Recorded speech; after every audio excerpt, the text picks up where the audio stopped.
Hello and welcome to another EU4 video.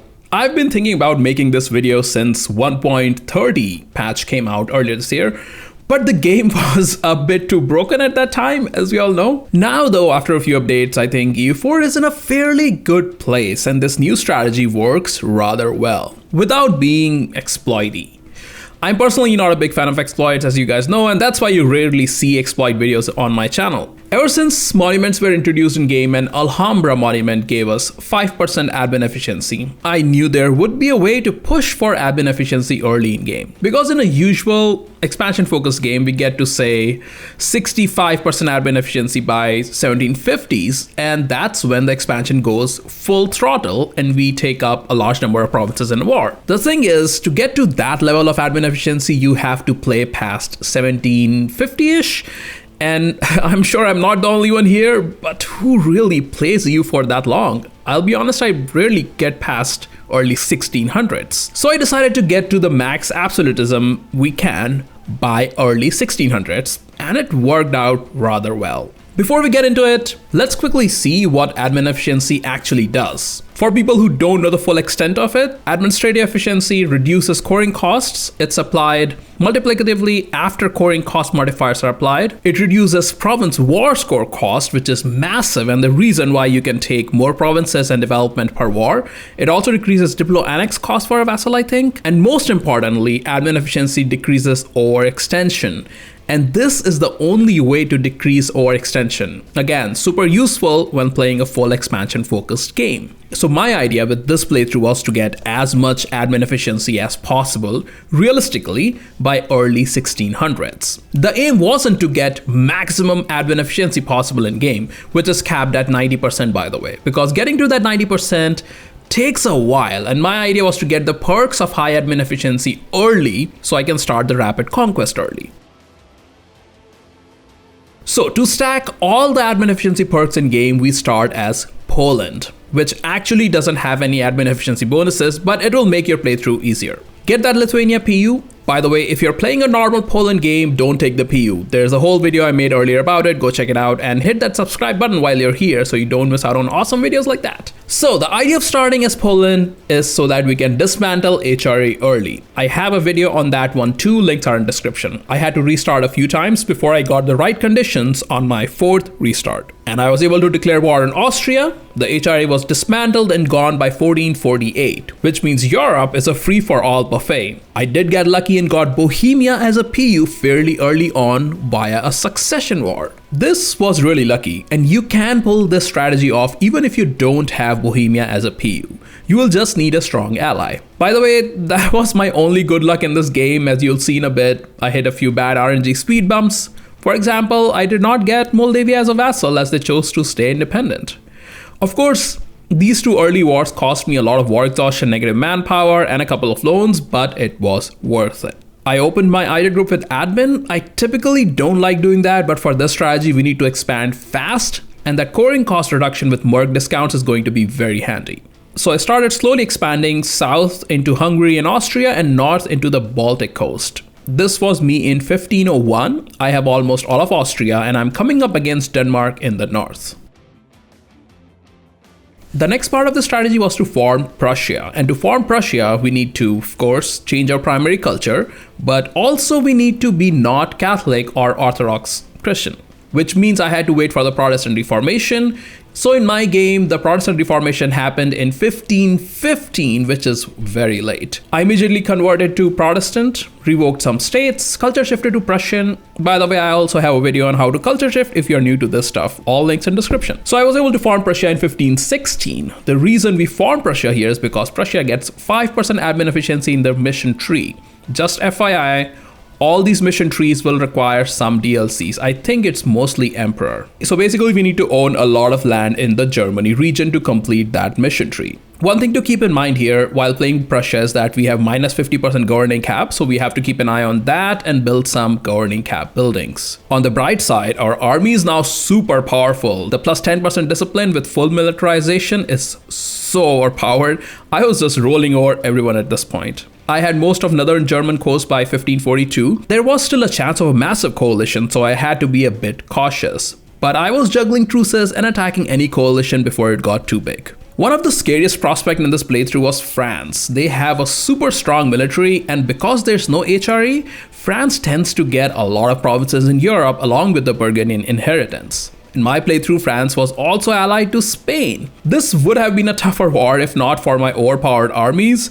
Prussian army is just literally space marines. Going down the mission tree slowly, we get to Rhineland conquest, which gives minus 15% aggressive expansion for 20 years. Combined with Prussian traditions and prestige, I had minus 35% to AE, which is really helpful for that final push to finish the mission tree. After this, I needed a total of 100 provinces in the Germany region. And while we are waiting for truces to end before we get those final German provinces, we need to start thinking ahead and get started on the next part of the strategy.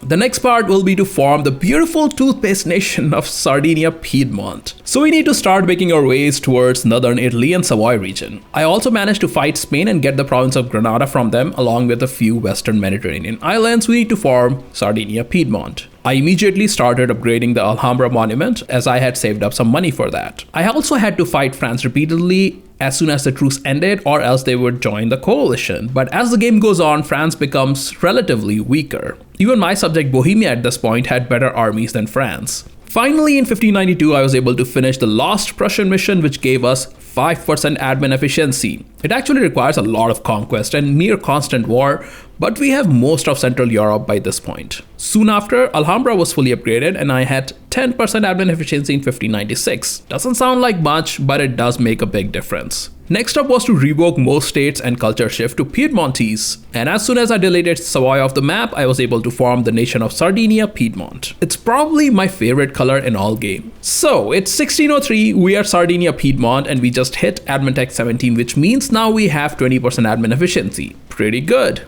Time to start working on those new missions now. As you can guess, one of the missions in Sardinia Piedmont mission tree gives us an extra 5% admin efficiency. And since I was planning ahead, I was able to click through a few of these missions. To complete Powerhouse of the North mission, I needed more income though, and since we just culture shifted, most of my provinces were not in a state, so I had to wait till I had more admin points to state more provinces to get our economy going.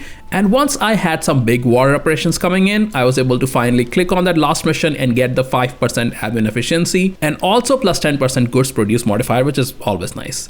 So this took us to plus 25% admin efficiency. Once I looked into the Sardinia Piedmont mission tree, which I haven't done before actually, I realized that there are some really good perks in there. I got the permanent 2% missionary strength and plus 25% church power from a mission, and another mission gives us PUCB over France. And considering France was a major player in my playthrough, I couldn't not do it.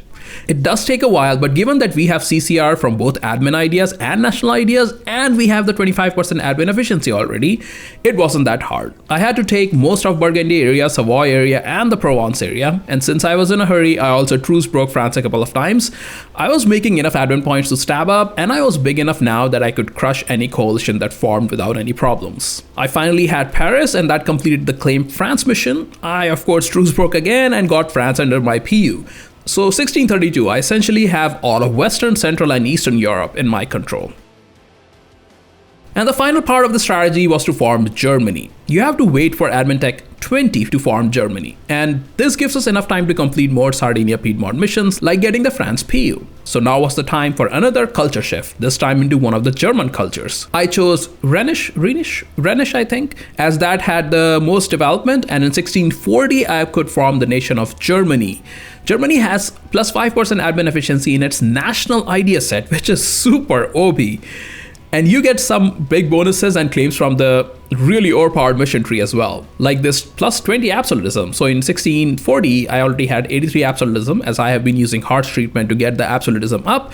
And in one tick, I had plus 100 absolutism. That's max absolutism. Also, the perma claims after forming Germany is kind of insane. You basically get all of Europe for free. And suddenly I had plus 65% admin efficiency, as we got plus 30% from max absolutism as well. And once we complete some ideas, which are frankly very easy to get, we can click on that final mission of Kaiserreich and get that extra 5% admin efficiency, bringing the round total to 70% admin efficiency in 1643. Remember, the only temporary modifier in here is the 5% you get from the absolutism age bonus. and you can get 20% more from admin tech that will get you to 90% eventually, or 85% permanent admin efficiency modifiers in late game. Now that the game was mostly done and I had already achieved the goal I started this game for, so I just decided to have some fun and see how it felt demolishing nations this early in game. Like this one, I got almost all of Scandinavia in one war against Sweden. Or when I got all of Ottoman Balkans for just 71 war score. The coring cost discount is insane as well. Look at that, 44 dev Constantinople coring for 20 admin points. Or all of Iberia for just 73 war score. This one did take me over 100 overextension though. And finally, all of Russia for a perfect 98 war score and 99% overextension. I love when it all lines up. I played this save till early 1700s, and I will play the whole time lapse at the tail end of this video so you guys can see the pace of conquest throughout this playthrough. One caveat with the strategy is that you will only get to 85% admin efficiency and not hit the max 90% cap.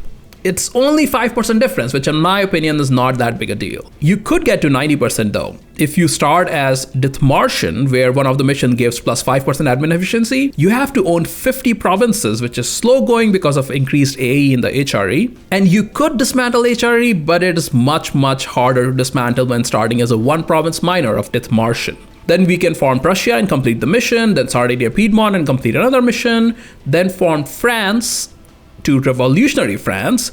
Going revolutionary there completes a mission which gives plus 5 admin efficiency. Then you can go revolutionary Germany and end up with 90% admin efficiency.